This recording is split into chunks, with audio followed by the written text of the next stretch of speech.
कहिए, अब तो देंगे युद्ध का अवसर। हम भी तो देखे कि जिसके प्रहार ने लंका के हर असुर के मन में भय भर दिया था, उसमें भला कितना बल है।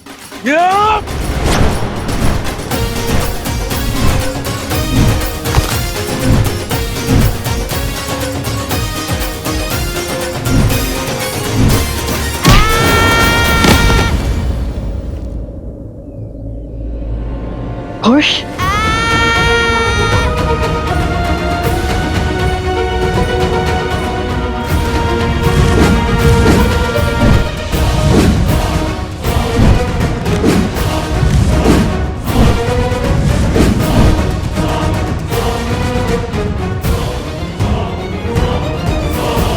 अब भी समय है बालकों, दे दो अपना पूरा परिचय। शांति से हर समस्या का हल निकल सकता है। हम भगवान वाल्मीकि के शिष्य माता वन देवी के पुत्र लवकुश हैं और यही हमारा परिचय है।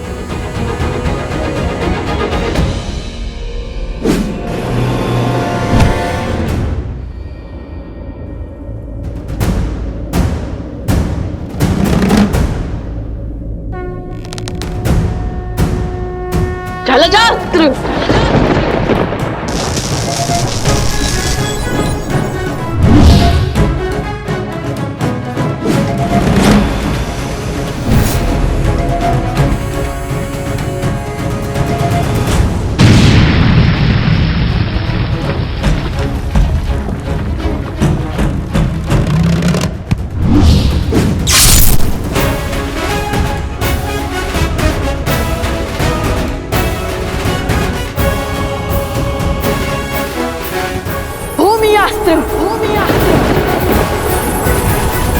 युवराज अंगद है तो प्रभु श्री राम के पक्ष में, किंतु प्रभु श्री राम काज के लिए हमें इन्हें भी रोकना ही होगा। हे दिव्यास्त्र, उन्हें अधिक क्षति न पहुंचे।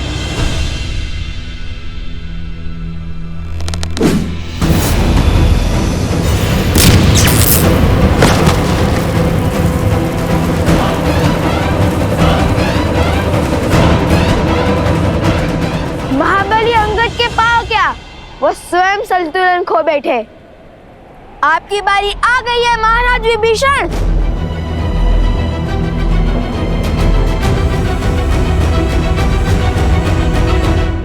मुझे लवकुश को आश्रम लाना ही होगा।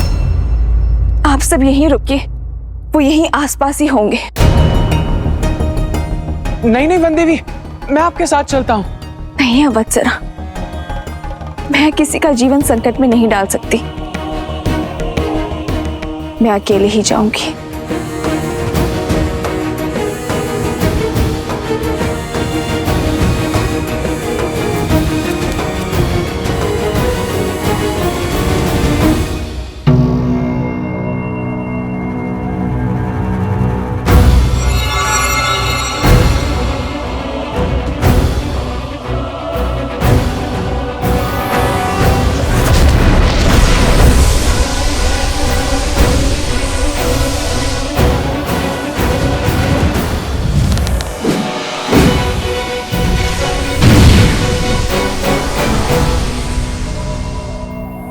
कुश, इन सब का युद्ध कौशल तो राम कथा से जानते थे हम, किंतु ये तो ज्ञानी भी है और पराक्रमी भी।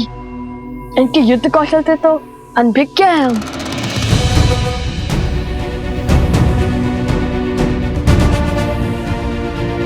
तुम्हें एक अवसर और देता हूं बालकों, अपनी हट त्याग दो। मैं प्रभु श्री राम से तुम पर दया करने का निवेदन करूंगा। इतने शूरवीरों की अवस्था देखकर भी हमें पीछे हटने का आदेश दे रहे हैं आप? निवेदन तो हमारा है। जिस प्रकार अपने भाई के हाथों लंका से निष्कासित होने के बाद श्री राम की शरण में आ गए थे आप,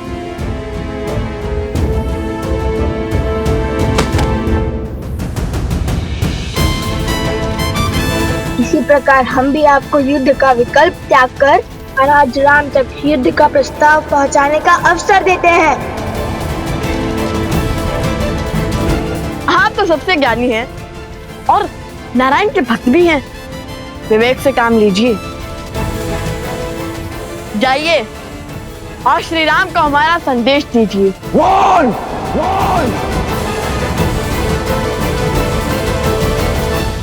ये तो क्रोध से फुफकारने लगे और क्रोध ज्ञान पर आवरण डाल देता है और इनके ज्ञान की सौगंध तो संपूर्ण संसार खाता है। बल के साथ साथ बुद्धि के भी धनी हो बालकों। ज्ञानी को क्रोध दिलाकर व्याकुल कर रहे हैं, किंतु कहीं क्रोध का आवेग विभीषण जी से कुछ अनिष्ट ना करवा बैठे। बालकों, जब तक मेरे तन में प्राण है, प्रभु श्री राम यहां नहीं आएंगे।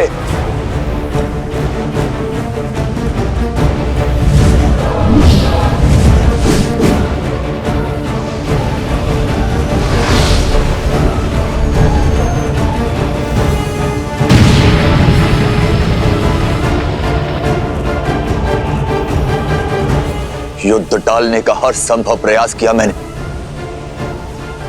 किंतु तुम दोनों ने मुझे विवश किया युद्ध करने के लिए।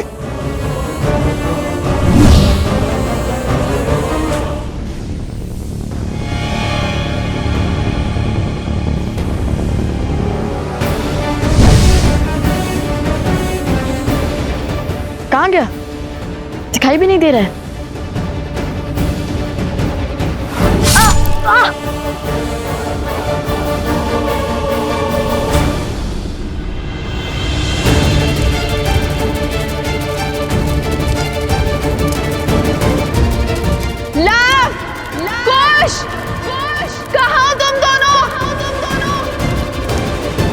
कुश की सुरक्षा चक्र में हमें न और क्रोध मिलाना होगा। कुश, हमें इस सुरक्षा कवच से बाहर निकालना होगा इन्हें।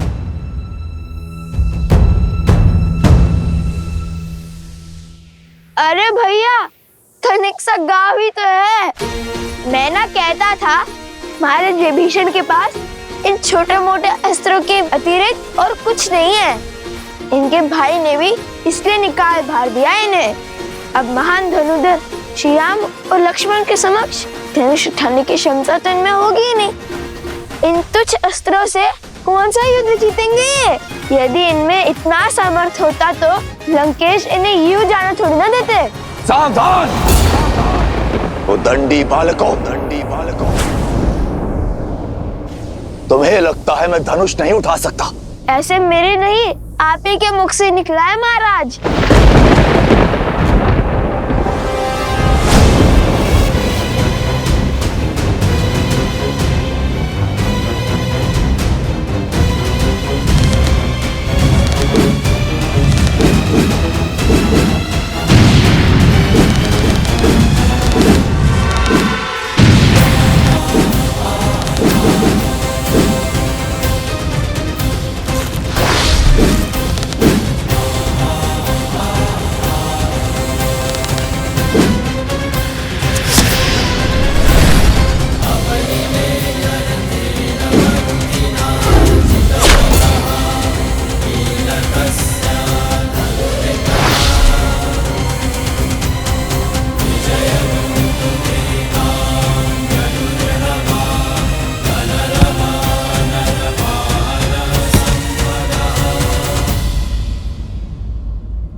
क्षमा करें महाराज, आपको क्रोध दिलाकर सुरक्षा घेर से बाहर लाने के लिए कठोर वचन बोलने पड़े। अन्यथा हमारे मन में तो आपके लिए केवल सम्मान ही है। आपके मार्गदर्शन के बिना तो रावण का वध करना भी असंभव था।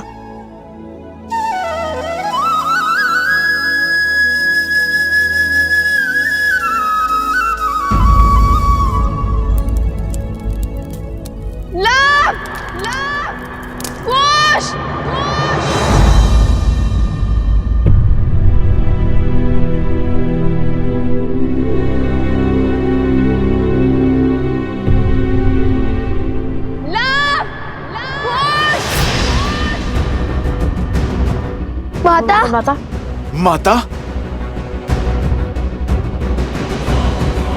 आपकी माता की ध्वनि प्रतीत होती है।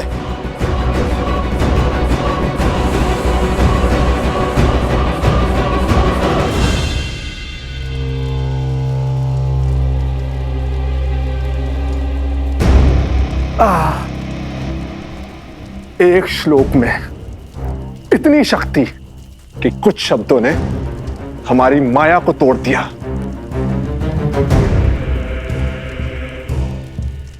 कानों से रक्त बहने लगा। उस वानर हनुमान का श्लोक था। विचित्र संकट है, सामने रहे तो गदा से धोता है, दूर रहे तो पूंछ में लपेट लपेट कर मारता है, और अब जब स्वयं बंदी है तो श्लोक से मार दिया। इसका कोई तोड़ है आपके पास महाराज? समय आ गया है महाराज, शक्ति से नहीं युक्ति से काम लेने का, कोई नया मार्ग खोजने का। मुझे उपदेश मत दो बानासुर।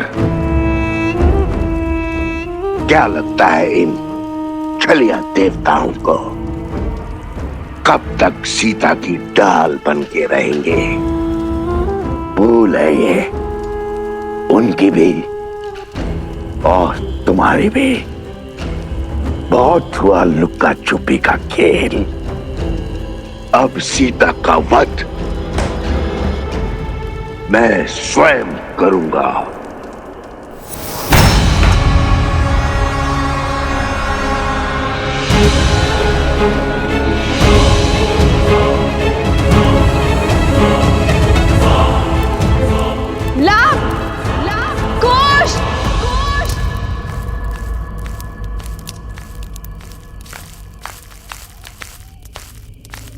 कौन है? कौन है वहां?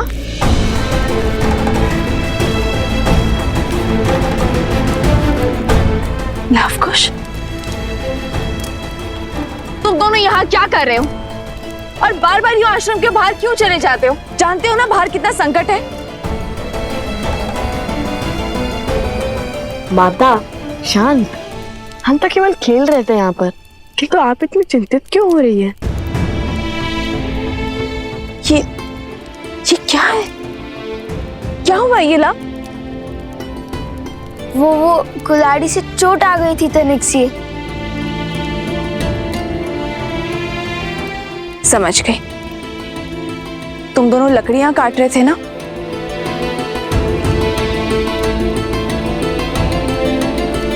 माता, आप ये जली हुई लकड़ी लेकर क्यों घूम रही हो? यहाँ पे कोई संकट है क्या? वो आसुरी शक्तियां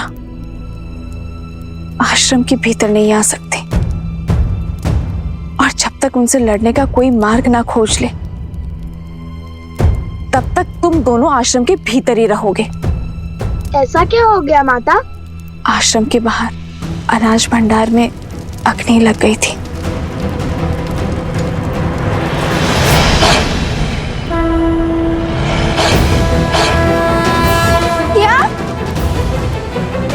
शीघ्र ही भीतर चलिए माता, रात्रि अधिक हो गई है। चलो।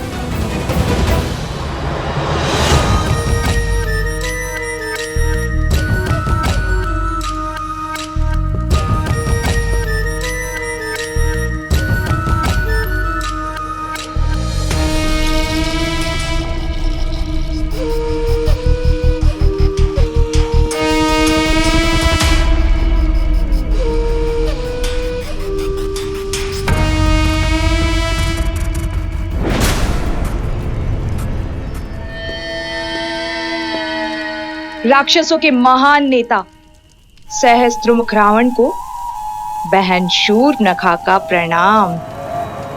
आ गई तुम? अवश्य जले पर नमक छिड़कने आई हो। तो क्या करूं?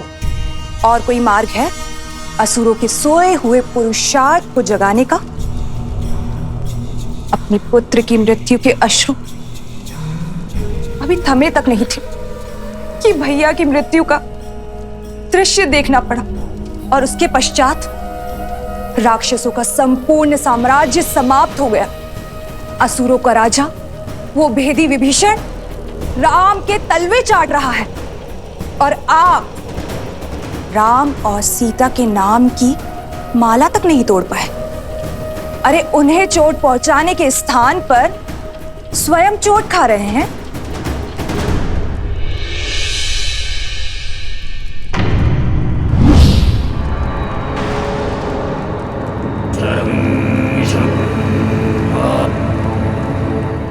यदि मुझ पर कटाक्ष करके मन भर गया हो तो जाओ यहां से।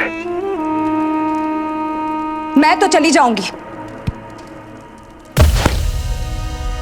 परंतु राम सीता के हाथों आपकी पराजय जो समीप आ रही है, उसका आप क्या करेंगे भैया? न राम सीता का कुछ बिगड़ा, न राम राज्य का और न लवकुश का, और उस हनुमान की पूंछ का एक बाल तक आप हिला नहीं पाए। भैया, आपसे जो सीखा है पुनः वही आपको सिखा रही हूं। ये समय अस्त्र उठाने का नहीं, बल्कि धैर्य रखने का है।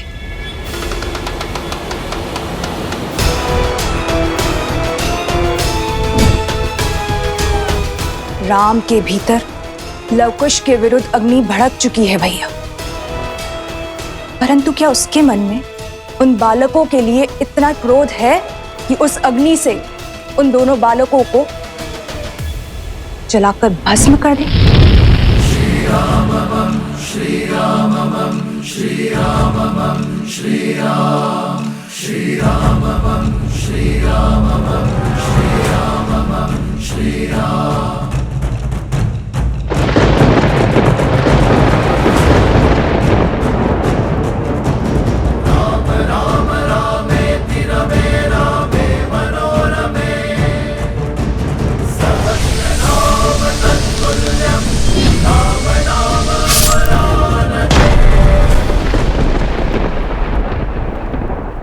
कभी नहीं सोचा था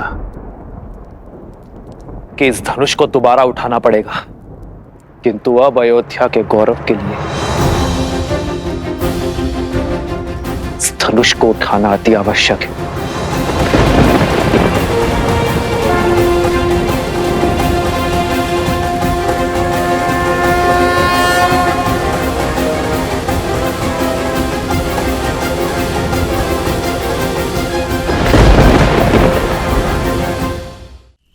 उचित कहा तुमने।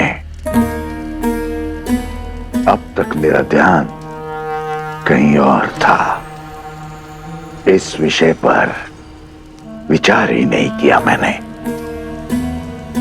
मैं कुछ समझा नहीं महाराज।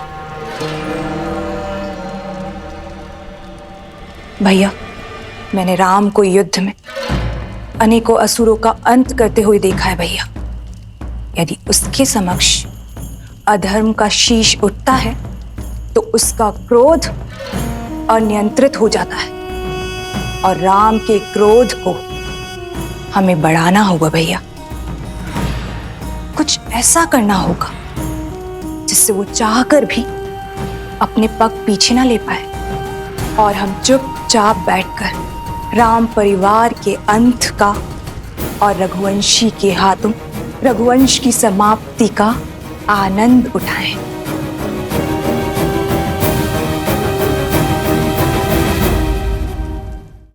किंतु विवेक और धैर्य के धनी राम का क्रोध हम बढ़ाएंगे कैसे? बढ़ेगा। धर्म के अनुचरों की सबसे बड़ी दुर्बलता धर्म भी तो है।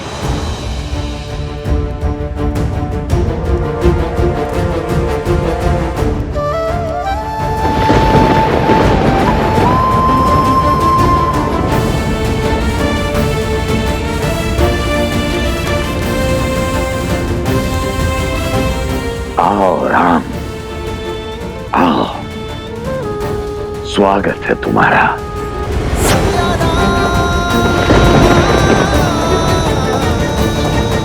मैं और मेरा उपहार तुम्हारी प्रतीक्षा करेंगे।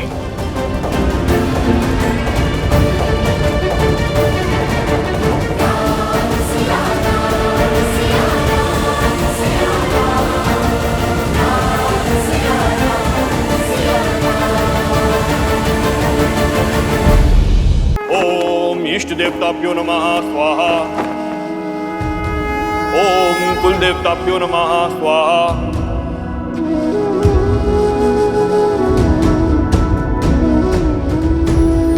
ओम माधवाय नमः।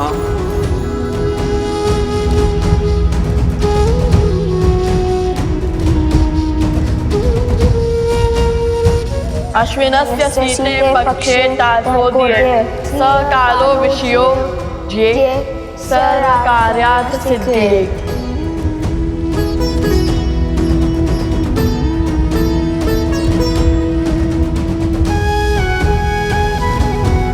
यज्ञ को अंतिम चरण की ओर बढ़ाइए आचार्य। मैं अश्व की ओर बढ़ता हूँ। शीघ्र ही हम दोनों की प्रतीक्षा का अंत होगा। सियावर रामचंद्र की, सियावर रामचंद्र की, सियावर राम जय भव। सियावर रामचंद्र की।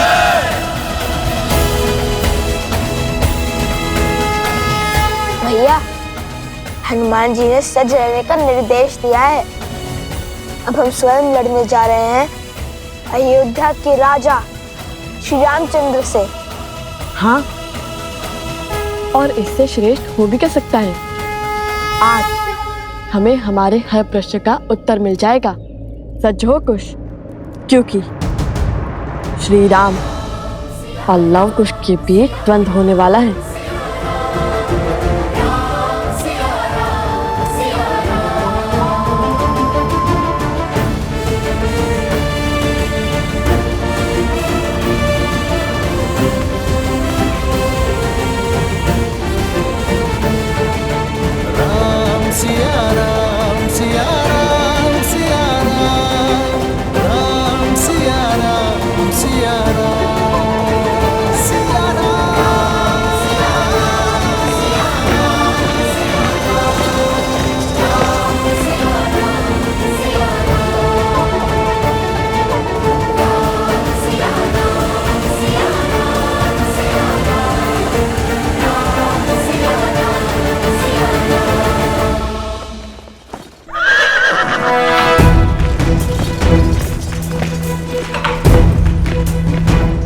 अरे सुमंत,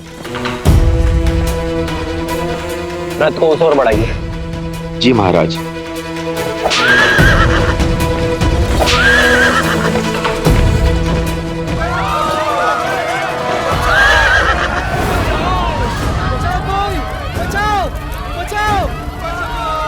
अरे अरे कोई डालो, अरे शीघ्र चलिए, अरे कोई पानी डालो।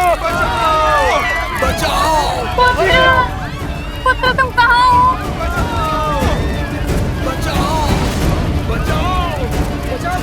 यहाँ क्या अनर्थ घटा है? प्रभु श्री राम आ गए।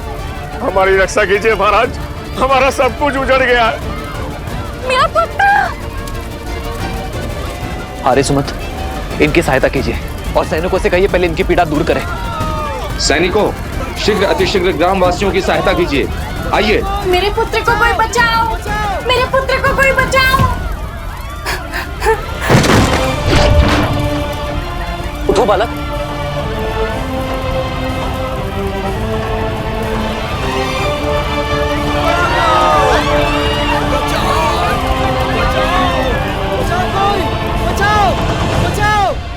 ये सब कैसे हुआ भद्र? हम लोग अपने गांव में सुख से दिन प्रतिदिन के कार्य कर रहे थे, तभी चमकते सूर्य में ग्रहण के समान वो दो ऋषि कुमार आए। शीघ्र स्थान रिक्त करो। अब ये गांव हमारा हुआ और यदि किसी ने भी आनाकानी की तो उसका उत्तर हमारा धनुष देगा। कौन है आप और ऐसा कैसे कर सकते? हम कुछ भी कर सकते।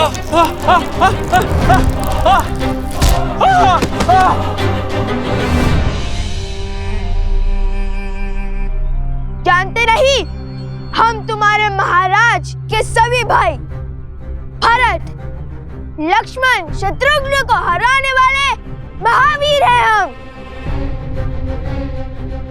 तुम्हारे हनुमान जी को बंदी बनाने वाले महावीर हैं हम। हमसे मत उलझना, शीघ्र अति शीघ्र यहाँ से निकलो। दोबारा नहीं कहूंगा। नहीं नहीं, आप ऐसा अनर्थ नहीं कर सकते। अपना घर छोड़ के हम कहाँ जाएंगे?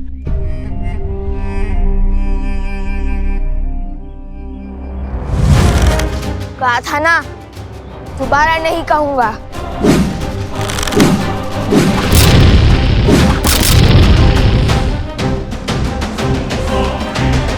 नन्हे से बालक से पर अभिमान पर्वत सा, कहने को ऋषि कुमार पर क्रूरता रावण सी, वो ये भी नहीं देख पाए कि यहाँ वृद्ध भी है, स्त्रियां भी है और बालक भी है। मर्यादा की सारी सीमा लांघ गए वो। ये आघात हम पर नहीं है, राम राज्य पर है। आर्य सुमंत। जी महाराज। इसी क्षण अयोध्या से सहायता का प्रबंध कीजिए, घायलों के लिए वैद्यों का प्रबंध कीजिए और साथ आए सैनिक यही रहकर इनकी देखरेख करेंगे। जो आज्ञा महाराज।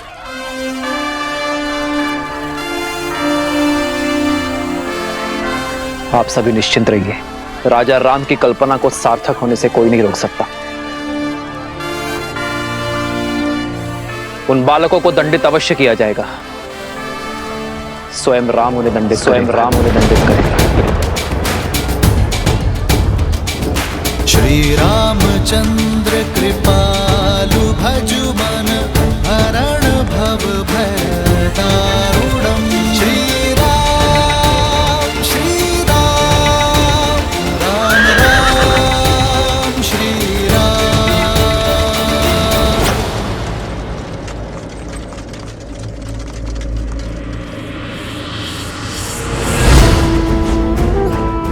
राम के क्रोध को बढ़ाने के लिए शूर्पणखा की ये युक्ति सफल रही। अब हमें कुछ नहीं करना, केवल आनंद से दर्शक बने रहना है, क्योंकि अपने परिवार और राम राज्य का अंत स्वयं राम के बाण ही करेंगे।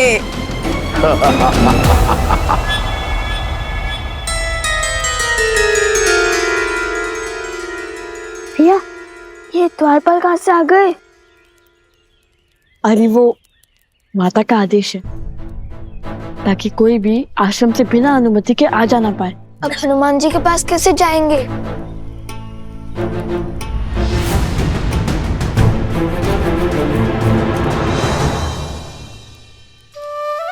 सोम,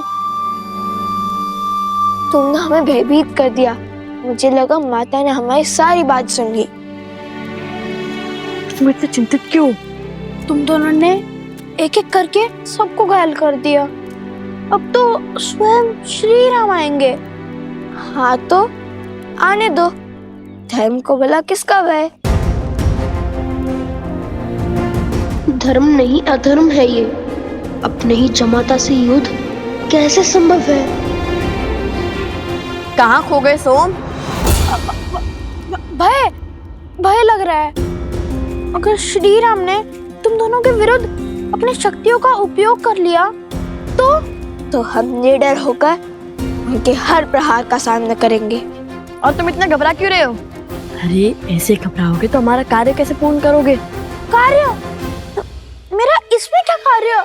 हमें हनुमान जी अश्व के पास जाना ही होगा। तब तक के लिए तुम इस आश्रम और माता को संभालोगे। मैं? कैसे? हम बस यूं गए और यूं आए। हमें वहां जाना आवश्यक है सोम। परीक्षा की घड़ी है। आज हमारी प्रतीक्षा पूर्ण हो जाएगी। आज श्री राम से हर प्रश्न का उत्तर, हर दुविधा का समाधान पाएंगे हम। सोम, जब हम अयोध्या गए थे तब हमारे कई प्रश्न थे जो अधूरे रह गए थे, किंतु आज हम उन्हें हमारे प्रश्न का उत्तर देने पर विवश करेंगे। एक तो अपने ही पिता से युद्ध लड़ने जा रहे हैं और कहते हैं माता को संभालू। भला मैं कैसे तुम्हारी माता को संभालू? कैसे?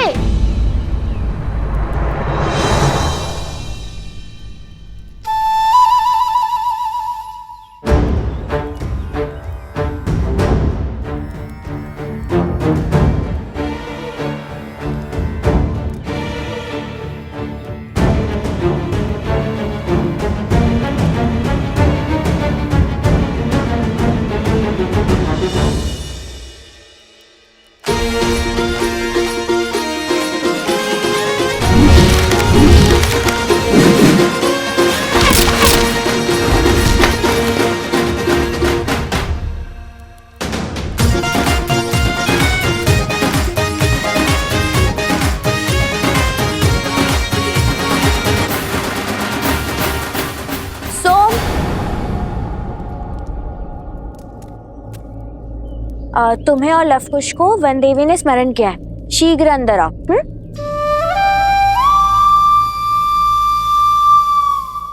फंस गया।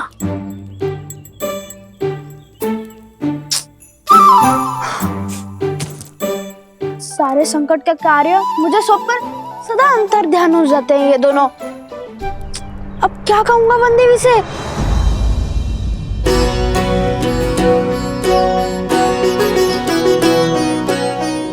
ये हनुमान जी के लिए और ये अश्व के लिए। इससे शुभ और क्या हो सकता है? आज हमें हमारी सारी दुविधाओं का हल मिल जाएगा। तो है।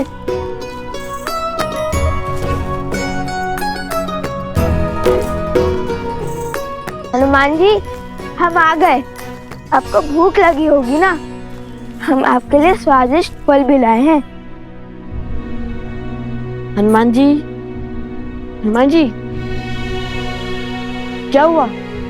आंखें खुली रख के सो गए थे क्या?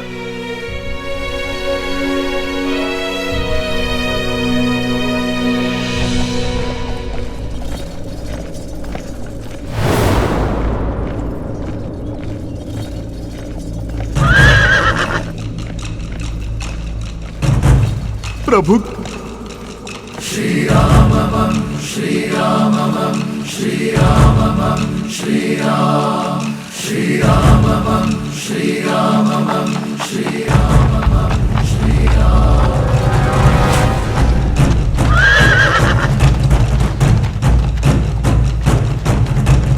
राम राम रामेति रमे रामे मनोरमे सहस्रनाम तत्तुल्यं राम नाम वरानने।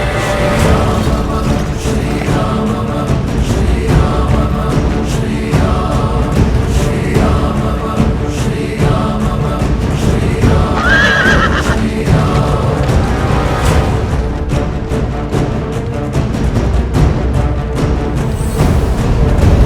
राम राम रामेति रमे रामे मनोरमे सहस्रनाम तत्तुल्यं राम नाम वरानने। इंद्रदेव, ये कैसा अनर्थ घटित होने जा रहा है?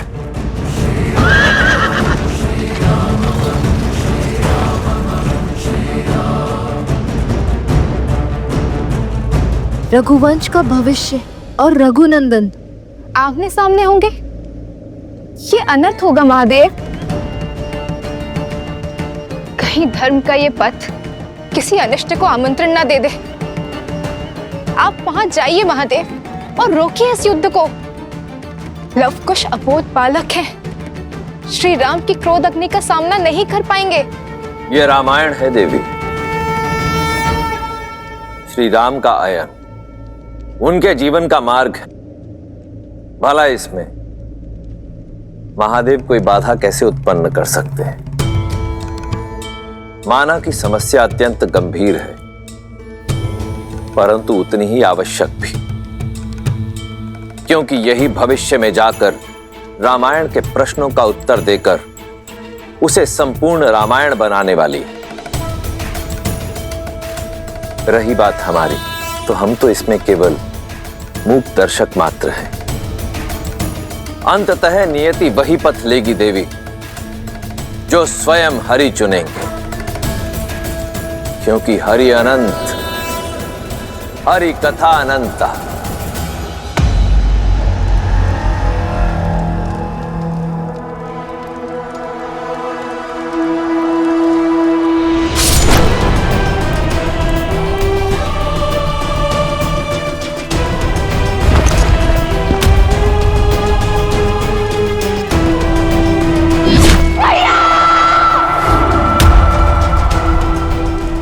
आज हर प्रतिशोध पूर्ण होगा।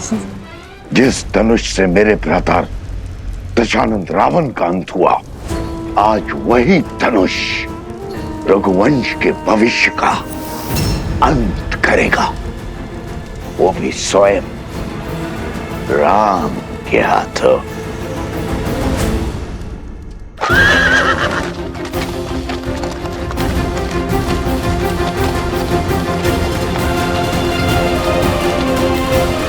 प्रभु श्री राम के रथ की गति उनके क्रोध की साक्षी है।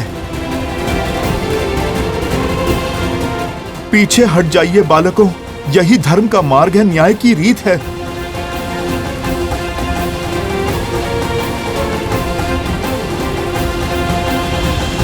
आप रो क्यों रहे हनुमान जी? लव कुश मेरे ही पुत्र, मेरे ही पुत्र। लव और कुश अयोध्यापति श्री राम के पुत्र हैं, किंतु संसार को ये सत्य बताने का समय अभी नहीं आया।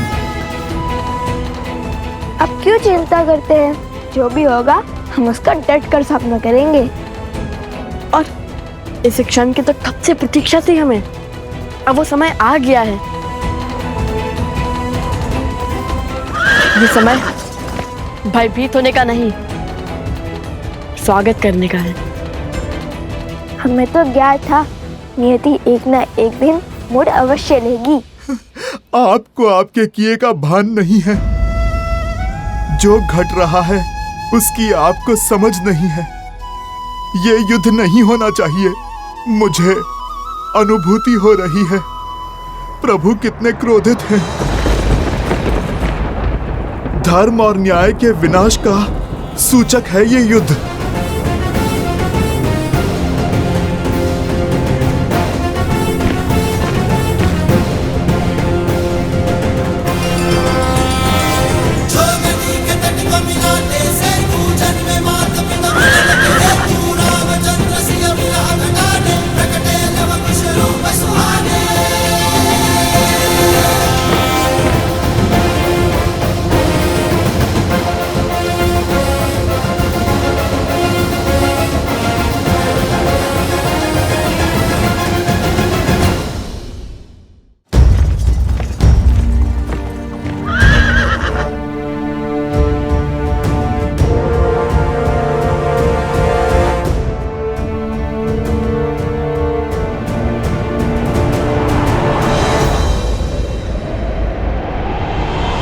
धर्म का है ये कैसा बंधन, तोड़ सके नर ना नारायण। सच और सोच का द्वंद्व अनोखा, राम विरुद्ध है राम के नंदन। मोड़ अनोखा आया है कैसा, युद्ध न जाए ऐसा देखा। पिता चाहे रघुकुल का मान, सूत चाहे सीता सम्मान।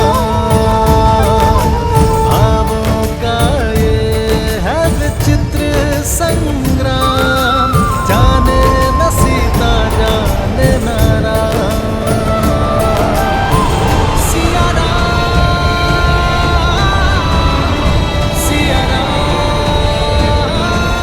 श्री राम।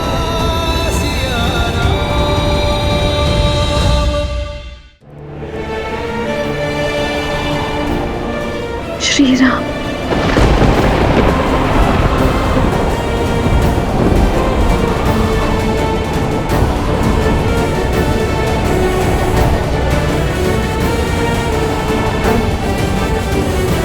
ये कैसी अनुभूति है?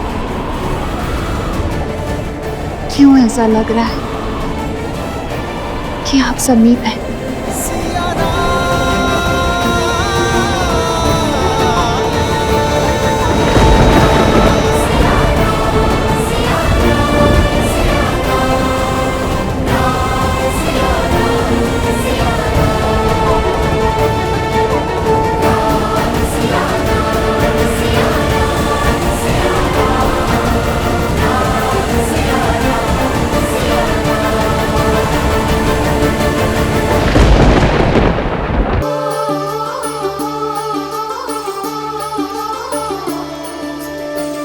धर्म का है ये कैसा बंधन, तोड़ सके नर ना नारायण।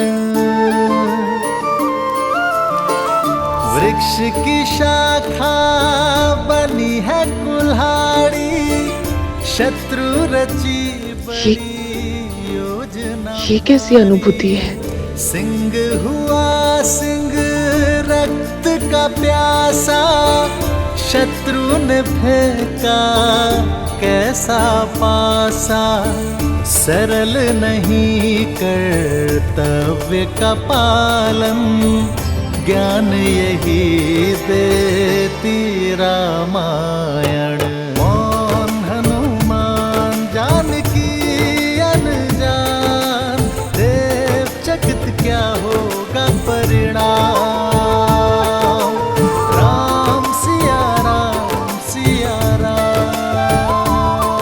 वनदेवी, आपने मुझे बुलाया?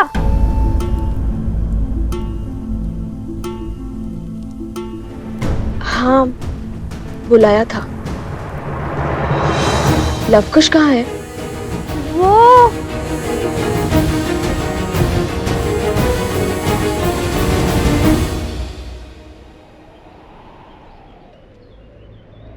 देखो बालकों, स्वयं धर्म के रक्षक, न्याय की मूरत, स्वयं प्रभु श्री राम खड़े हैं आपके समक्ष। अब आप शस्त्र नहीं शब्द साधो, क्योंकि इस संसार की हर एक समस्या का समाधान प्रभु को अपना सब कुछ समर्पण कर देने में ही है। सब कुछ समर्पण तो माता सीता ने भी किया था। माता सीता को क्या लाभ हुआ?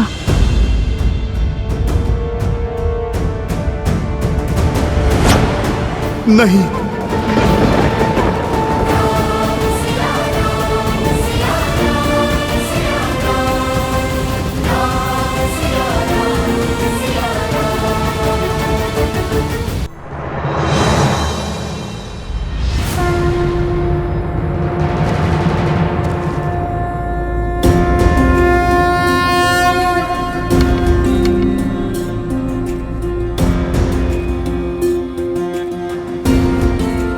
बहुत इच्छा थी तुम दोनों से पुनः भेंट करने की, परंतु इस प्रकार नहीं। मन में कई प्रश्न हैं जिन्हें सर्वप्रथम अयोध्या में धर्म का गान गाते सुना था तो मन में आदर उठा था। राम राज्य की हर कल्पना को साकार करते दिखाई दिए तुम दोनों। जहां गए असहायों की सहायता की, पीड़ितों की पीड़ा हरी, असुरी शक्तियों का विनाश किया। मन आतुर था तुमसे भेंट करने के लिए, तुम्हारी पीठ थपथपाने के लिए, परंतु अचानक धर्म के प्रतीक अश्व को रोककर राज्य के विरुद्ध क्यों खड़े हो गए तुम दोनों? मेरे भाइयों, मेरे साथियों को हानि पहुंचाई। कदाचित तुम दोनों को समझने में मुझसे भूल हो गई है। और अब जब यह युद्ध आवश्यक है तो अपने धनुष को नीचे रख दिया। क्या इसे भी तुम दोनों की कोई चाल समझूं मैं, या फिर यह समझूं कि तुम दोनों ने अपनी पराजय स्वीकार कर ली है और धर्म के आगे नतमस्तक होने के लिए सज्ज हो तुम दोनों? प्रश्न तो हमारे मन में भी है राम जी।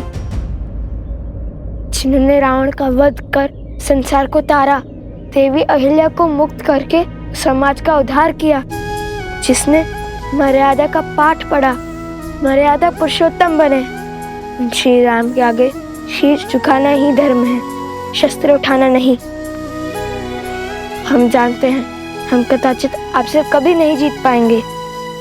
और यही नहीं, जब से सुध संभाली आप ही को ईश्वर समझाए। राम कथा गाते सुनते आए हैं, जन जन तक रामायण की सीख पहुंचाने का प्रयास किया है हमने। क्योंकि रामायण केवल पुरुषोत्तम श्री राम की मां गाथा ही नहीं, अभी तो जीवन जीने का मार्ग है। यदि मन में मेरे प्रति इतनी ही शाश्वत भक्ति है तो फिर मेरा विरोध क्यों किया? क्योंकि प्रश्न न्याय का है। रामायण केवल आपकी गाथा नहीं है महाराज श्री राम, उसमें एक नाम और भी जुड़ा है, जिसके बिना श्री राम भी अधूरे हैं और रामायण भी। और वो नाम है देवी सीता।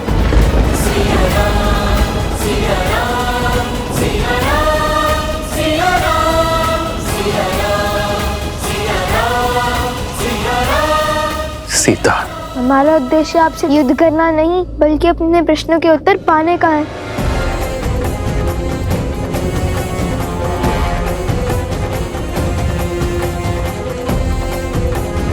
कैसा प्रश्न? वो प्रश्न जो हर उस जन के मन में है जिसने रामायण पढ़ी, सुनी या घटित होते हुए देखी। वो प्रश्न जिसका उत्तर ना मिला तो रामायण की कथा को कभी संपूर्ण नहीं होने देगा।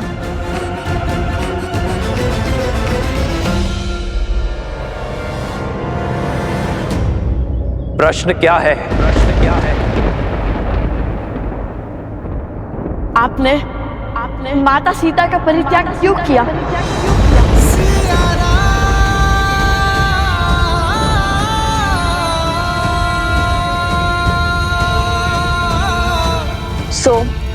कुछ पूछ रही हूँ।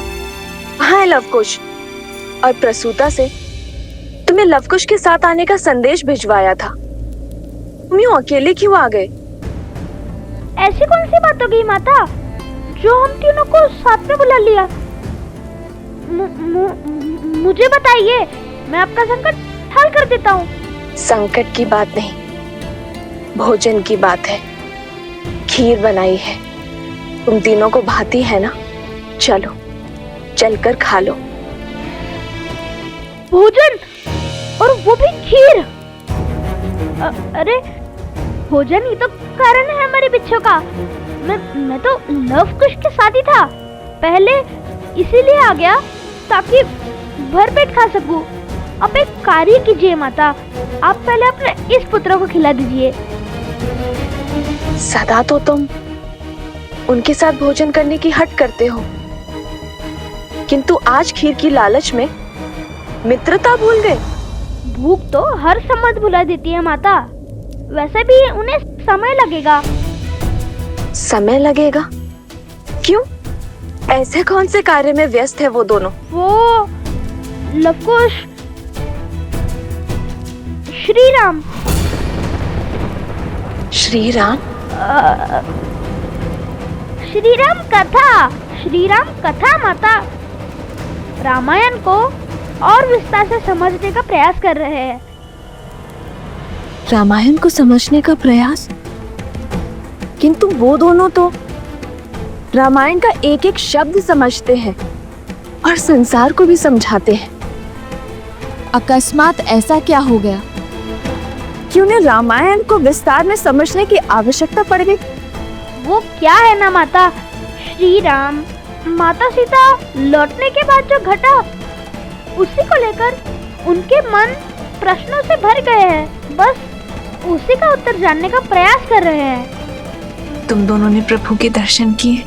माता, श्री राम केवल वीरों के प्रभु हैं, नारियों के नहीं। उत्तर दीजिए श्री राम, जो ग्रंथ है जग में सबसे पावन, जिसने सिखाया जलाना भीतर का रावण। जिसका आधार शुभ कर्म है, जिसने प्रेम दिया, ममता और त्याग समर्पण का मर्म है, पर जिसके अंत में प्रश्न बढ़ा, जो हमारे मन में शीश ताने खड़ा। जब राज धर्म था सब कुछ ही, फिर क्यों पत्नी व्रत का वचन लिया? क्यों त्याग दिया उसको जिसने बरसों संग वन में गमन किया? जो राम है जग में पतित पावन, केवल सीता माँ के कारण।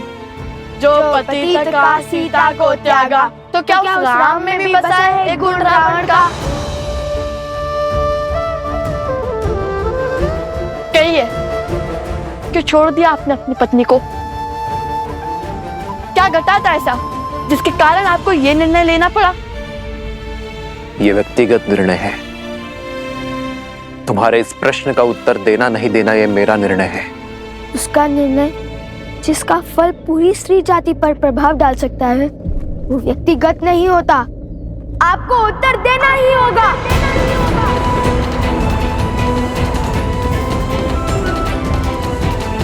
प्रश्न केवल हमारे मन में नहीं, अभी तो सदियों तक लोगों के मन में उठेंगे। सब इसका उत्तर जानना चाहेंगे। हमारे मन में जो आपकी छवि है, उसे जोड़ने का यही एक अवसर है।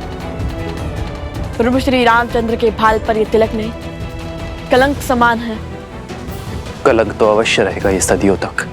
इसका अर्थ ये नहीं कि आप इसका उत्तर ना दें। राजा पिता होता है प्रजा का, और इनके पुत्र मन में एक प्रश्न लेकर आए हैं। तो क्या पिता अपने पुत्रों के प्रश्नों का समाधान नहीं करेगा? ये निर्णय एक राजा और एक महारानी का था।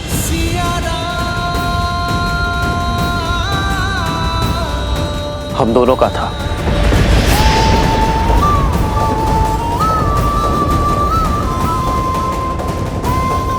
मुझे पूरा विश्वास है कि ये निर्णय केवल श्री राम का नहीं, अपितु सीताराम का है। तुमने अपना धनुष हटाकर, शीश झुकाकर मर्यादा और धर्म के अनुसार यह प्रश्न मुझसे पूछा है, और एक राजा होने के नाते ये मेरा दायित्व है कि मैं तुम्हारे प्रश्नों का उत्तर दूं। तुम दोनों जानना चाहते हो ना कि अयोध्या के भीतर क्या हुआ था? तो सुनो। सतीत्व की दुहाई देने वाली आज मुंह छिपाकर क्यों जा रही है? दशानन जैसा बलि जिसे पाना चाहे उसे छोड़ कैसे सकता है? यदि हमारे रघुवंशी ऐसा समाज बनाना चाहते हैं जहां स्त्रियों की त्रुटियों पर पर्दा डाला जाए, तो ऐसे तो हम दूसरे नगर में पहुंच जाएंगे भाई। मैं मर्यादा पुरुषोत्तम राम नहीं हूं। मैं ऐसी स्त्री को नहीं अपनाऊंगा जो किसी अन्य पुरुष के साथ रहकर आई हो। हम दोनों अपने राज्य का परित्याग कर देंगे तो ना ही कोई प्रश्न उठेंगे और ना ही कोई उत्तर की अपेक्षा करेंगे। हम दोनों नहीं, केवल मैं आ रहा हूं। जिस क्षण महाराजा राम महारानी सीता को त्यागेंगे, उसी क्षण अयोध्या के सब दुख मिट जाएंगे।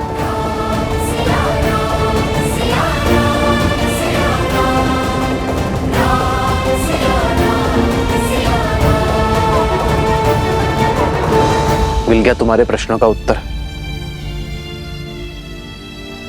मिल गई संतुष्टि तुम दोनों को? अब तुम मेरे प्रश्नों का उत्तर दोगे। क्यों किया तुम दोनों ने ये सब? क्या संबंध है तुम्हारा देवी सीता के साथ? हमारा संबंध हर उस स्त्री के साथ है जिसके साथ अन्याय हुआ। भगवान वाल्मीकि से केवल अस्त्र शस्त्र की शिक्षा ही नहीं ली हमने, अपितु स्त्री के सम्मान की रक्षा की शिक्षा भी ली हमने।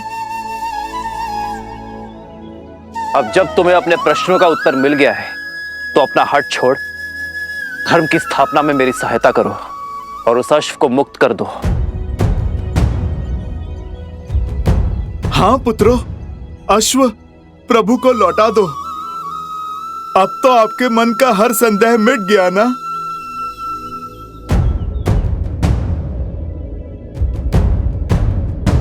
अर्थात जिस अयोध्या की प्रजा के लिए यज्ञ हो रहा है, उसी अयोध्या ने माता सीता पर लांछन लगाकर उन्हें आपसे और आपके परिवार से भिन्न कर दिया। आपसे सुख, संपदा और वैभव सब छीन लिया। जिस स्त्री ने बिना एक प्रश्न किए 14 वर्ष आपके साथ वनवास स्वीकारा, जिसने रावण के पास से निकलते ही अपनी परीक्षा का दंश भोगा, उस पवित्र देवी सीता पर इतना घोर लांछन लगाने वाली प्रजा को आपने दंड तक नहीं दिया। आपने उन्हें शांत करने के लिए माता सीता से भिन्न होना चुना। प्रजा के मुख में पत्नी का हर समर्पण भूल गया।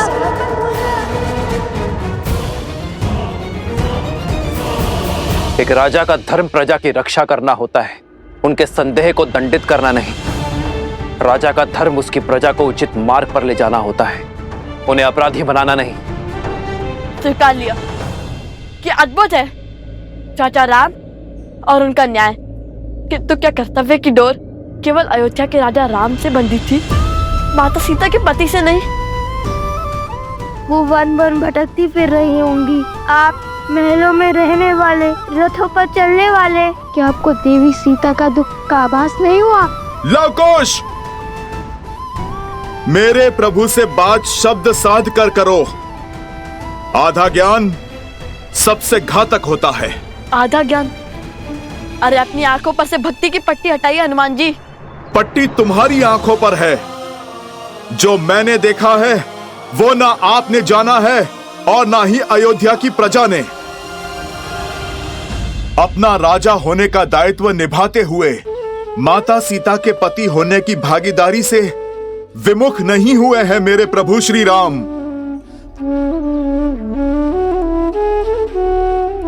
राजवस्त्र और राज दायित्व उतारकर सदा वलकल धारण किया है मेरे प्रभु श्री राम ने। राजभोग को त्याग कर कंद मूल खाए हैं प्रभु ने।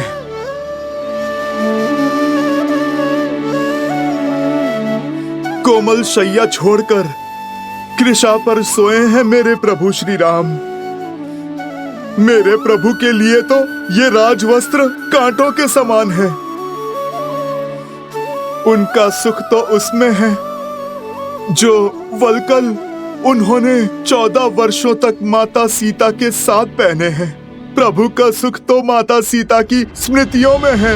राम सिया राम जय जय राम। क्षमा करिए, हमें प्रभु श्री राम के त्याग की स्थिति का अनुमान नहीं था। किंतु ऐसा नहीं है कि हमारे प्रश्न अनुचित है। हमने आपके प्रभु को 2 कड़वी बातें कही और आपको इतना क्रोध आ गया। सोचिए जब हमें माता सीता के दुख की सूचना मिली होगी तब हमें कितना क्रोध आया होगा। वे वन वन अकेली फिर रही होंगी, अपनों से दूर, अपने श्री राम से भिन्न।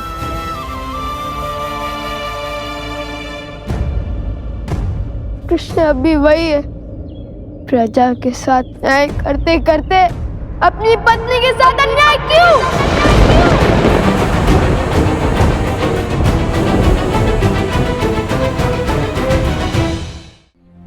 ये त्याग आवश्यक था और ये मेरी सीता का निर्णय था और ये अनुग्रह मुझे स्वीकार करना पड़ा अपनी प्रजा के लिए। अद्भुत। तो फिर राजा का पद क्यों नहीं त्याग दिया?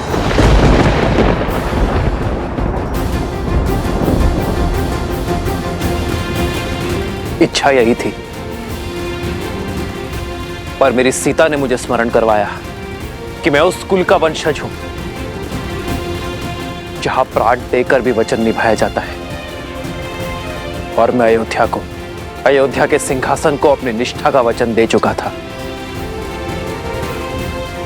लवकुश, संसार में प्रकाश तब होता है जब सूर्य की किरण उससे दूर जाती है। वर्षा की बूंदें जब मेघ को त्यागती हैं तभी धरा की प्यास बुझती है। मैं उस वंश से हूं जहां महाराजा हरिश्चंद्र ने अपनी प्रजा और अपने वचन के लिए अपनी पत्नी और पुत्र तक को चांडाल को बेच दिया था। रघुकुल की रीत निभाई, किंतु आधी महाराज। मौन, मौन।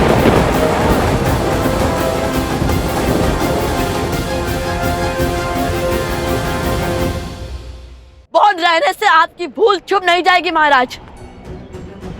मत भूलिए कि आप उस कुल के वंशज हैं जहां महाराज दशरथ ने अपनी पत्नी के मांगे अनुचित वचन को भी निभाया और उसमें आप भी ने उनके सहयोग किया, वो भी प्रजा के विरुद्ध जाकर, क्योंकि पत्नी भी आपकी प्रजा थी जिन्हें महाराज ने वचन दिया था।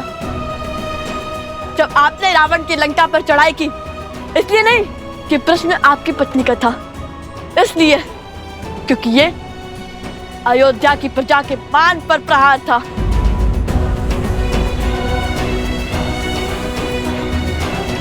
ठीक कहा आपने, सूर्य को किरण से अलग होना पड़ता है प्रकाश के लिए, तो चलता है किंतु उसके अंदर छाव नहीं होती। आप रघुकुल के सूर्य हैं, आप वो दीपक कैसे बन गए जिसके तले अंधकार है?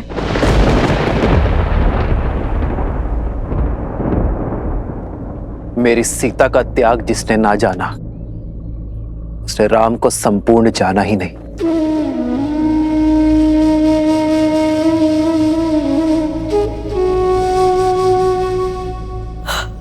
आज नहीं तो कल आपके निर्णय पर प्रश्न उठेंगे जिनके उत्तर के बिना रामायण संपूर्ण नहीं होगी।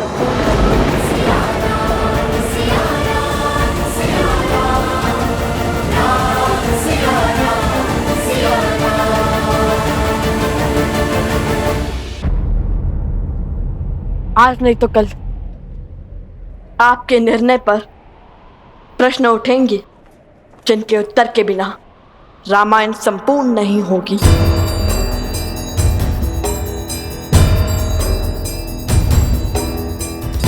इस प्रश्न का उत्तर सीता के त्याग का केवल यही पीढ़ी नहीं, आने वाली हर पीढ़ी आभार मानेगी।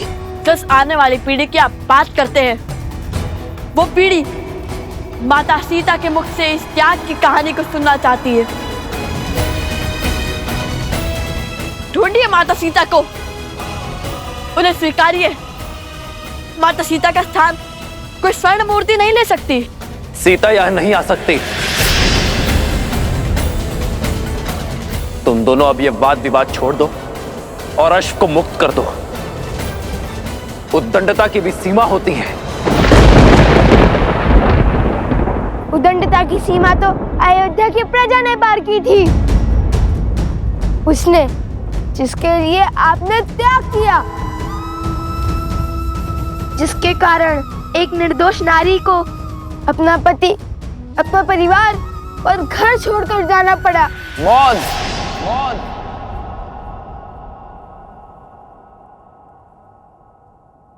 अश्व दो, अश्व दो, या फिर युद्ध के लिए सज्ज हो जाओ।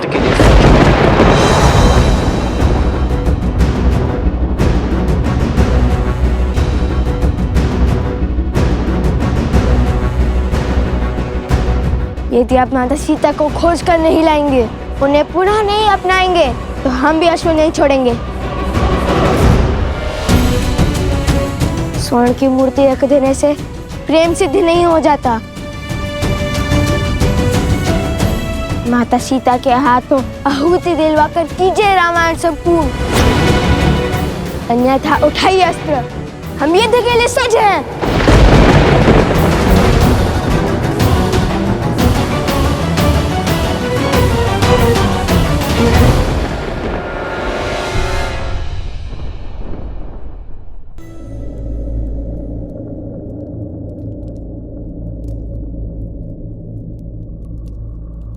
लवकुश अब तक नहीं आए। ऐसा क्या खोज रहे हैं रामायण में? सोम, तुम भोजन करो, मैं उन्हें लेकर आती हूँ। नहीं माता, आप। मैं शीघ्र ही लौट आऊंगी। तब तक तुम भोजन का आनंद लो। और हाँ, भोजन समाप्त किए बिना उठना नहीं। तब तक मैं उन दोनों की सुध लेकर आती हूँ। ये किस संकट में फंस गया? लवकुश तो आश्रम में है ही नहीं और भोजन समाप्त किए बिना उठ नहीं सकता। कहिए श्री राम, खोजेंगे हमारे साथ माता सीता को, रखेंगे स्वर्ण प्रतिमा के स्थान पर स्वयं माता सीता को।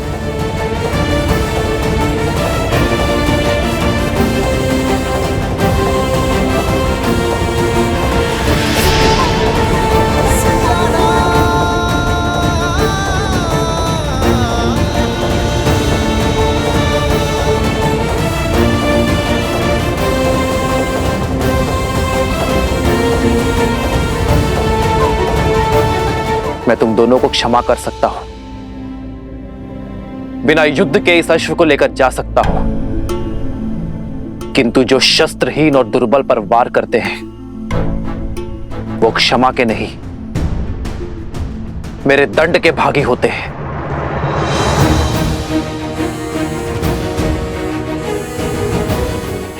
क्या? शस्त्रहीन और दुर्बल? हमने कभी ऐसा पाप नहीं किया। किसकी बात कर रहे हैं आप?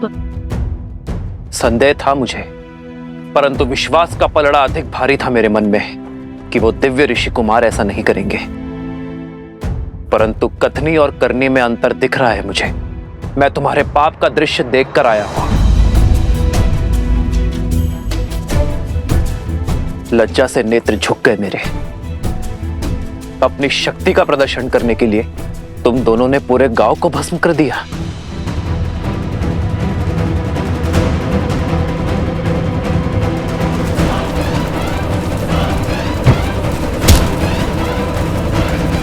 असंभव, हमने ऐसा कुछ नहीं किया।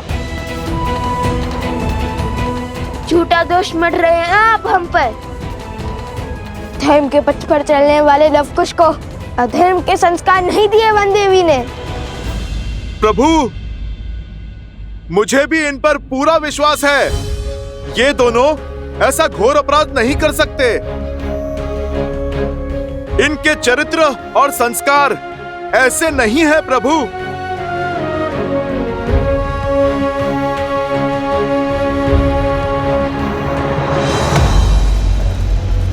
अच्छा हुआ भैया, हमने उस गांव पर अपनी माया का खेल नहीं खेला। लवकुश बनकर गए अवश्य, पर सत्य में त्राही त्राही मचाकर लौट आए। यदि हम उन गांव वालों के साथ सम्मिलित हो जाते तो सत्य की मूरत वो राम क्षण भर में हमें पहचान लेता। अब जो बीज बोया है उसका फल पकते हुए देखना है। शीघ्र ही राम का क्रोध हर सीमा लांघ जाएगा। और कहते हैं ना, क्रोध विवेक का शत्रु होता है। श्री राम, आपको अवश्य ही कोई अनुचित सूचना मिली है। यदि यह विश्वास है, अब भी हमारे से धड़ से अलग कर दीजिए। आपसे जीतना तो वैसे भी असंभव है हमारे लिए, किंतु माता सीता के सम्मान के लिए यह युद्ध अंतिम श्वास तक लड़ेंगे हम।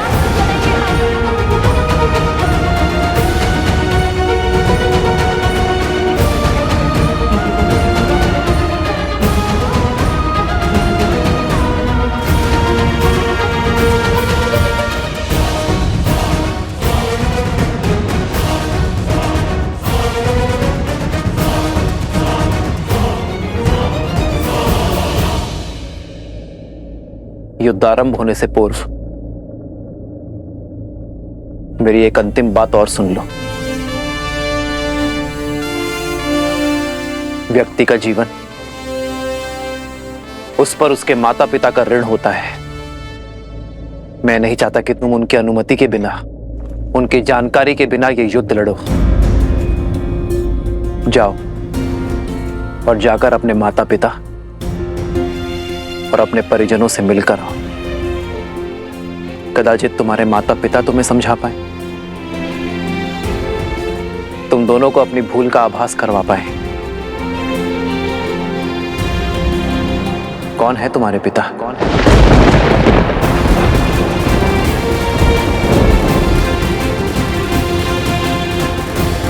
लवकुश मेरे ही पुत्र हैं, श्री राम के तने, रघुकुल के वंशज।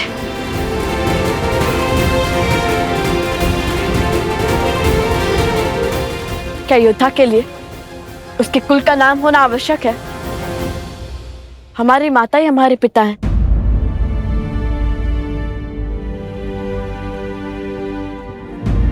उन्होंने कभी हमें पिता की कमी आभास होने नहीं दी।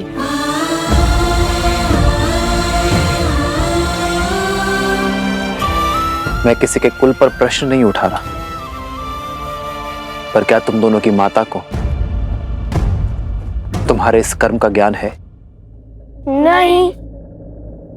तो जाओ और अपनी माता को इस निर्णय से अवगत कराओ। हो सकता है कि इस सत्य जानकर वो तुम दोनों को यह अनर्थ करने से रोक दे।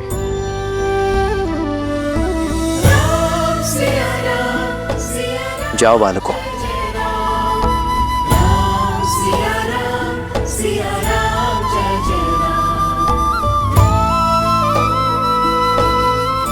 हनुमान जी, हमारे अश्व की रक्षा का दायित्व आपका है। वचनबद्ध हैं आप। राम सिया राम जय जय राम। राम सिया राम जय जय राम। हे महादेव, कोई चमत्कार दिखाइए। सीता माता को सत्य से अवगत करवाइए। जितना मैंने लवकुश को जाना है वो पीछे हटने वाले नहीं हैं।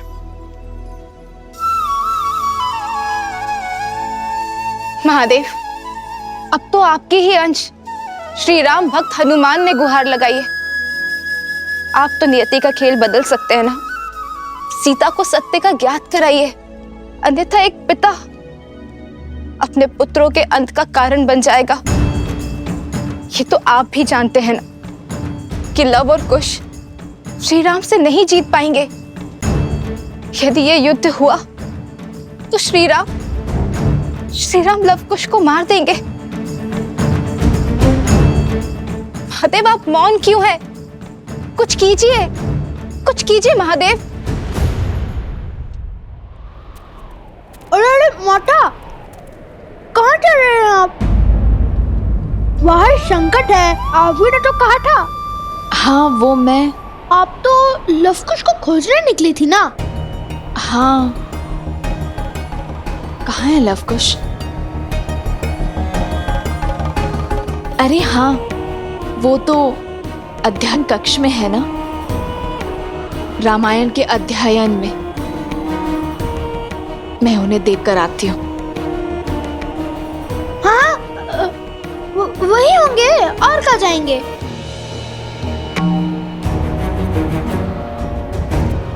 कह तो दिया, किंतु वो अध्ययन कक्ष में आएंगे कैसे? आज हर भेद खुल जाएगा।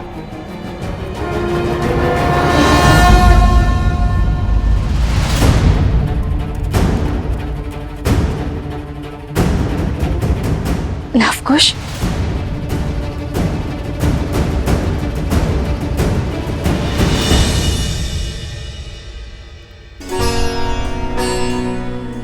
मारे गए।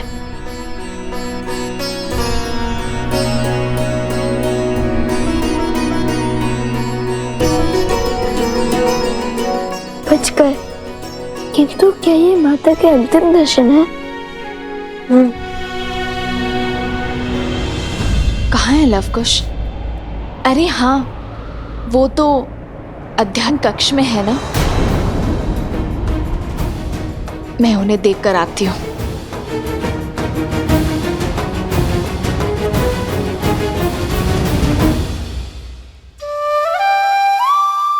बाल बाल बचा भी इसी क्षण निकल जाता हूँ, अन्यथा ये सियाराम के लाल मुझे पुनः फंसा देंगे।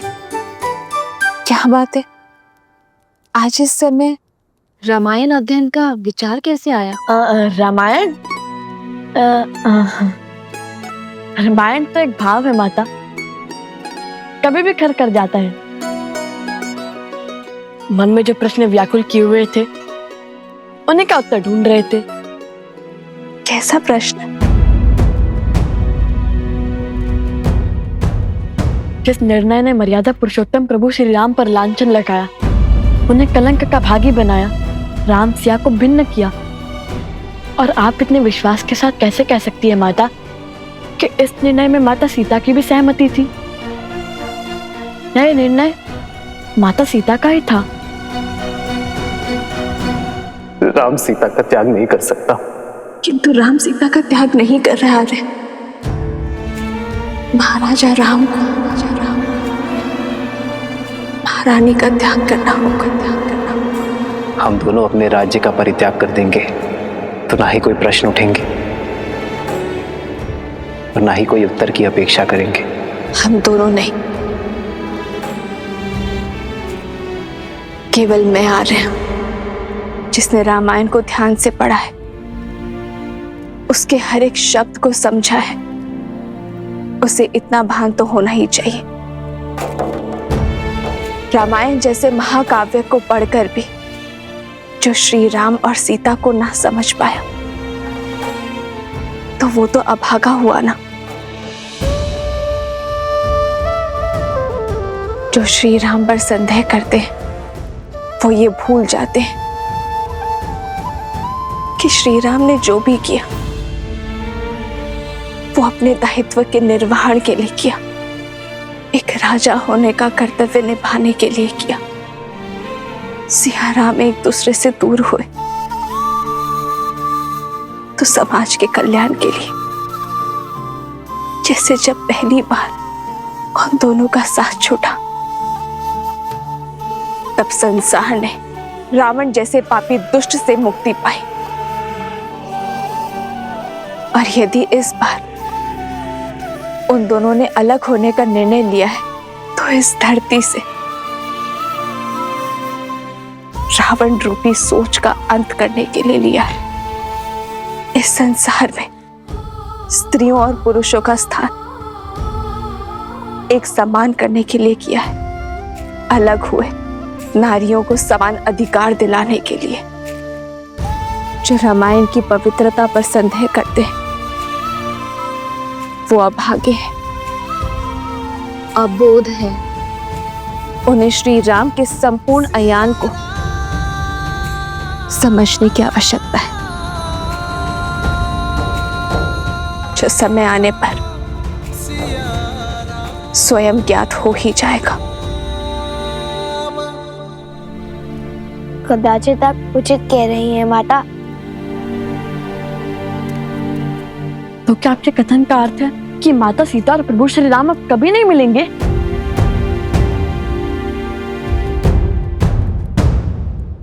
नियति चाहे जितना चाह ले धरती को आकाश से दूर करने का, किंतु क्षितिज में जाकर सांझ का मंद तेज दोनों को एक कर ही देता है। हाँ, मैं ये नहीं जानती कि सिया राम के जीवन में वो सांझ कब आएगी? माता, वो समय हम लाएंगे जब प्रभु श्री राम और माता सीता फिर से एक होंगे। क्षितिज, हम करेंगे रामायण संपूर्ण।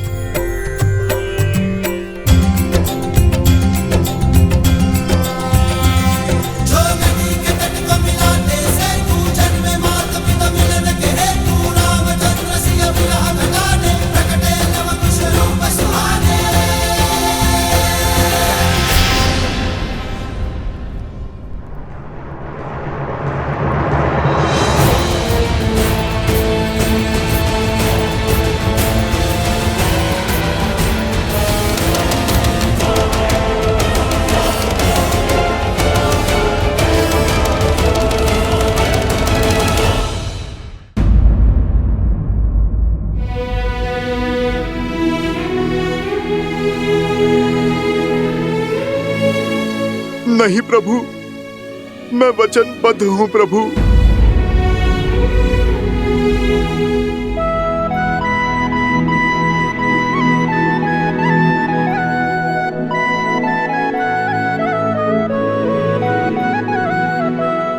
मैं तुम्हें वचन तोड़ने के लिए बाध्य नहीं करूंगा हनुमान।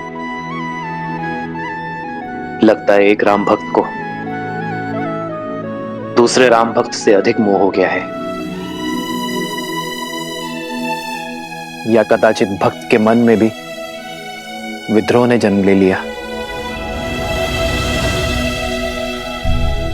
क्षमा कर दीजिए भगवान वाल्मीकि, अब मुझे आपका वचन तोड़ना होगा।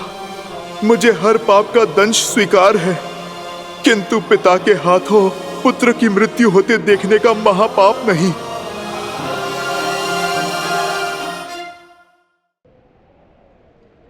प्रभु, वो लवकुश साधारण ऋषि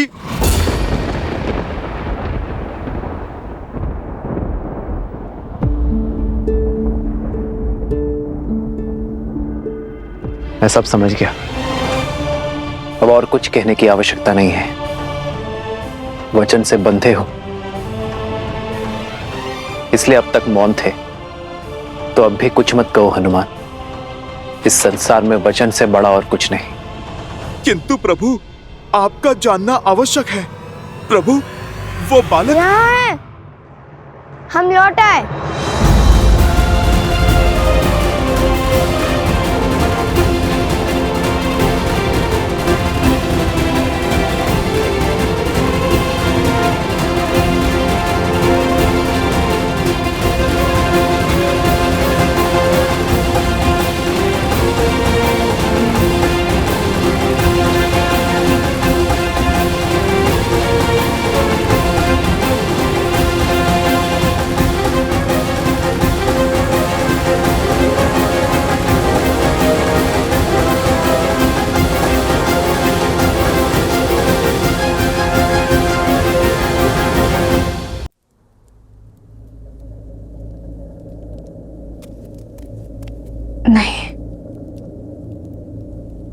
पुनः आश्रम वासियों के प्राण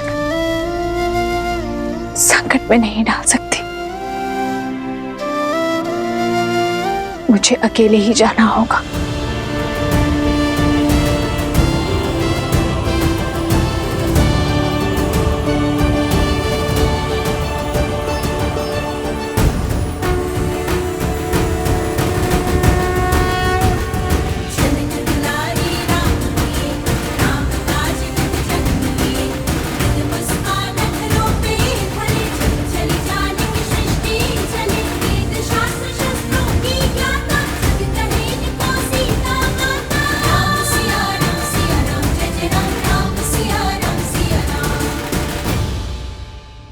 लवकुश, आपने अपनी माता को सत्य बताया? मुख से तो नहीं कहा, किंतु संकेत अवश्य दे दिया हनुमान जी। श्री राम और माता सीता के संबंध पर अटूट विश्वास रखती है हमारी माता। इसलिए श्री राम और माता सीता को मिलाने का प्रयास हमारा धर्म भी है और कर्तव्य भी। कारण चाहे जो हो, तुम्हें अपनी माता से सत्य नहीं छुपाना चाहिए था। जितना हमने अपनी माता के जीवन को समझा है, यदि उन्हें सत्य का भान होता तो कदाचित हमें युद्ध से रोक सकती थी, किंतु हमारा उद्देश्य समझकर, हमारा लक्ष्य जानकर वे हमारा साथ ही देती। तन और मन दोनों से आपसे युद्ध करने के लिए सत्य है श्री राम।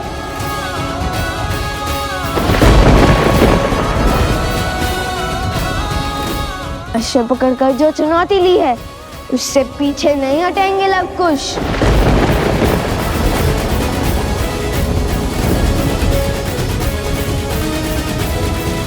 जैसी तुम्हारी इच्छा। मैंने हर धर्म का पालन किया ताकि तुम दोनों को इस युद्ध की अग्नि में जलने से रोक सकूं। और यदि युद्ध करने की ही मंशा है तुम्हारी, तो तथास्तु।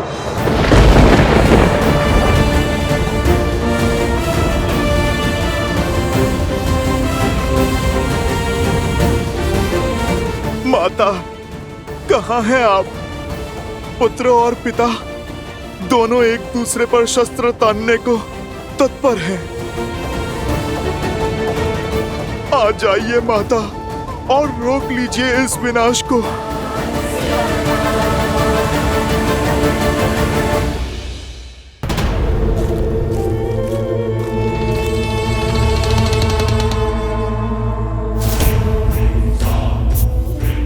आओ सीता, आओ, चली आओ अपनी मृत्यु के पीछे।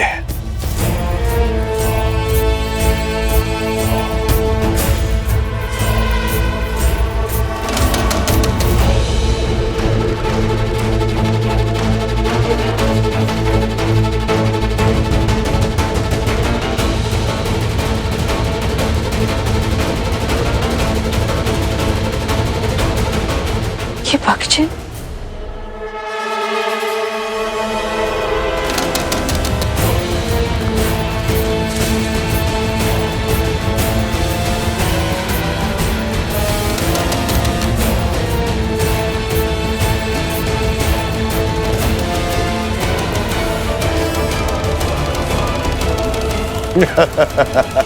अद्भुत!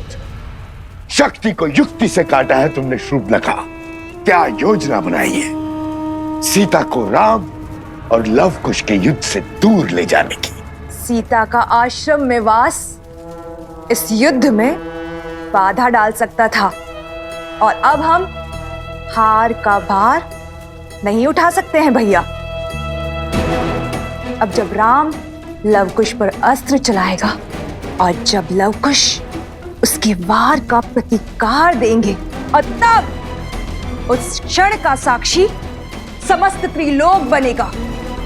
और ऐसे में ये बात सीता तक ना पहुंचे, ये तो असंभव है। इसलिए सीता को इस युद्ध और युद्ध भूमि से दूर ले जाना अति आवश्यक था भैया। और वचन से बंधा वो हनुमान चाह कर भी अपना मुख नहीं खोल पाएगा। और चुपचाप इस विनाश का स्वांग देखता रहेगा। उत्तम सुपनखा, उत्तम।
सीता से मेरी शत्रुता बहुत वर्षों पुरानी है।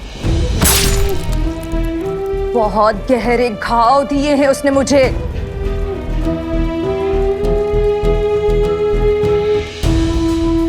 आज मैं उससे अपनी हर पीड़ा, हर दुख, हर कष्ट का प्रतिशोध लूंगी। आज उस सीता का अंत होगा। एक साधारण सी स्त्री होकर भी मेरी माया को हराया उसने। मेरे तिरस्कार का कारण बनी वो। मेरे कुल को लील गई और मेरे भ्राता को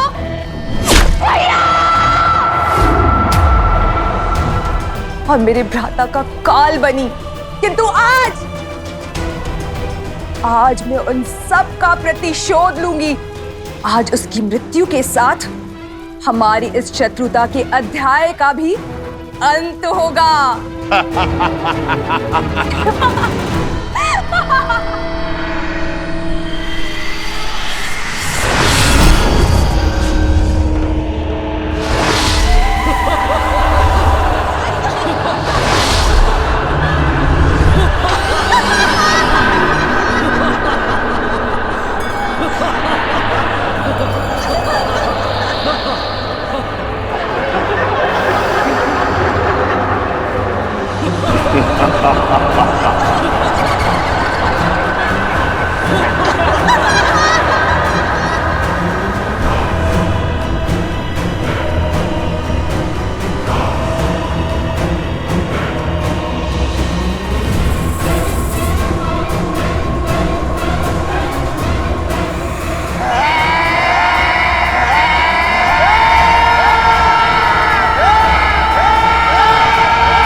श्री राम।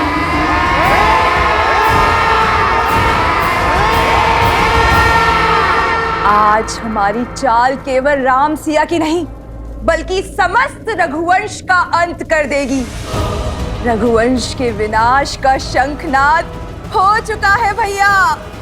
और अंत के इस अध्याय का आरंभ हो चुका है।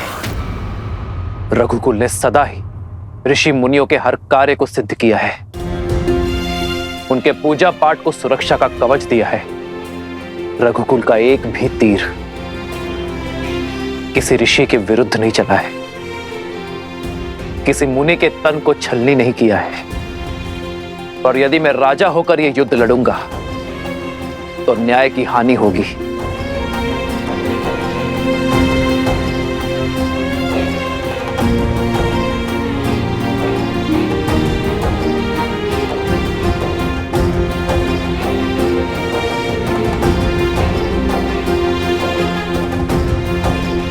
प्रभु। ये क्या कर रहे हैं आप?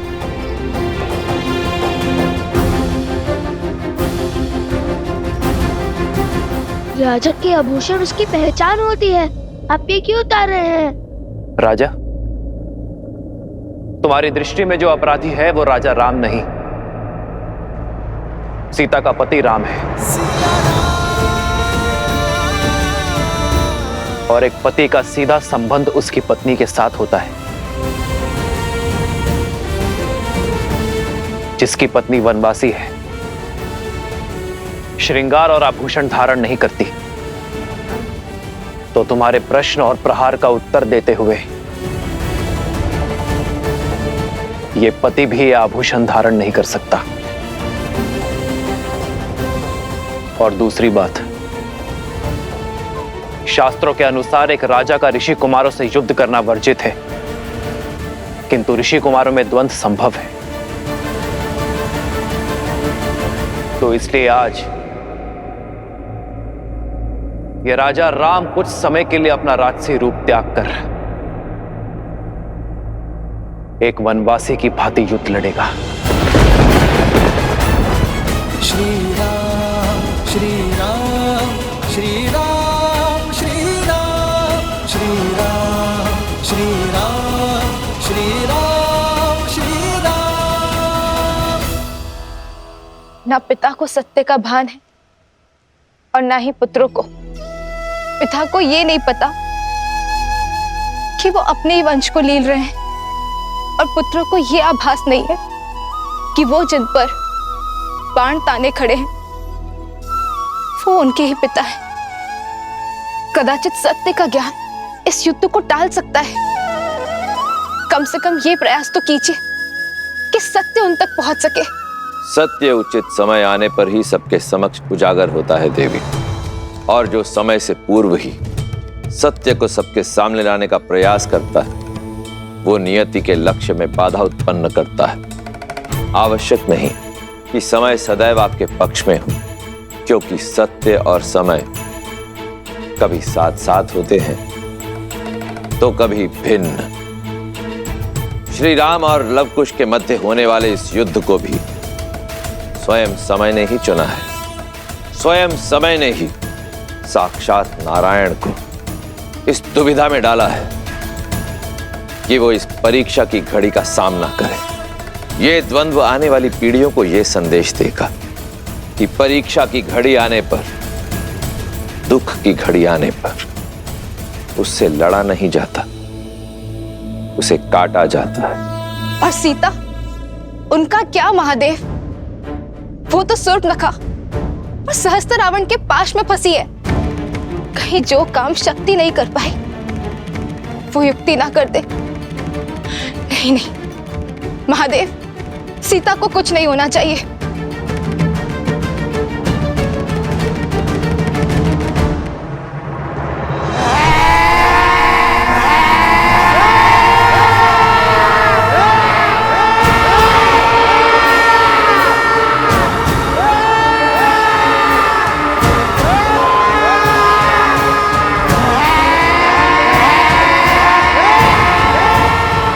अरे अभी से भयभीत हो गई तुम सीता।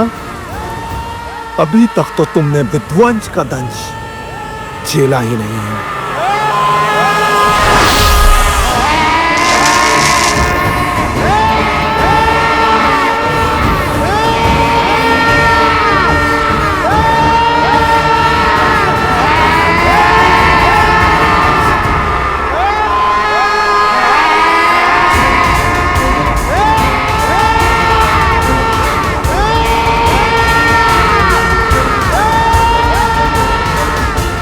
मार डालो बानासुर, अंत कर दो इस सीता का। इसके साथ ही रामायण की गाथा और उसकी संपूर्णता की कथा का अंत हो जाएगा भैया।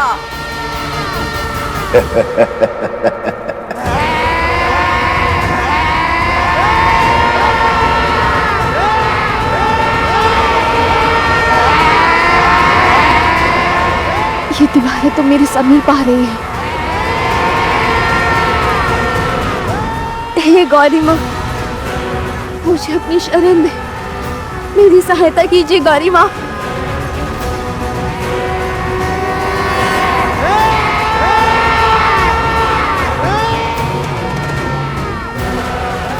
रक्षा करे माँ गौरी, रक्षा करे।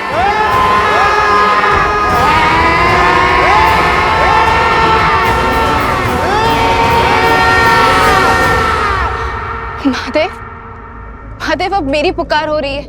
आप समय से विवश हैं और मैं भक्त की पुकार से। किंतु मैं क्या करूं? समय आ गया है देवी, जब आपको अपने समक्ष झांक कर देखना होगा, आत्मनिरीक्षण करना होगा। यही समय की मांग है, आपके लिए भी और देवी सीता के लिए भी। मैं कुछ समझी नहीं। भूल रही हैं आप, गौरी का एक दूसरा रूप भी है, जिससे साक्षात काल, महाकाल दोनों भयभीत रहते हैं।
हाँ सम्मा, ये नहीं हो सकता,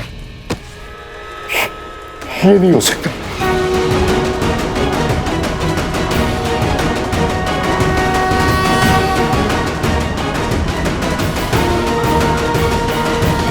किस चिंता में पड़ गए आप भैया? क्या हो गया आपको? सीता के पीछे देखो, कौन है वो? कहीं कोई नहीं है भैया।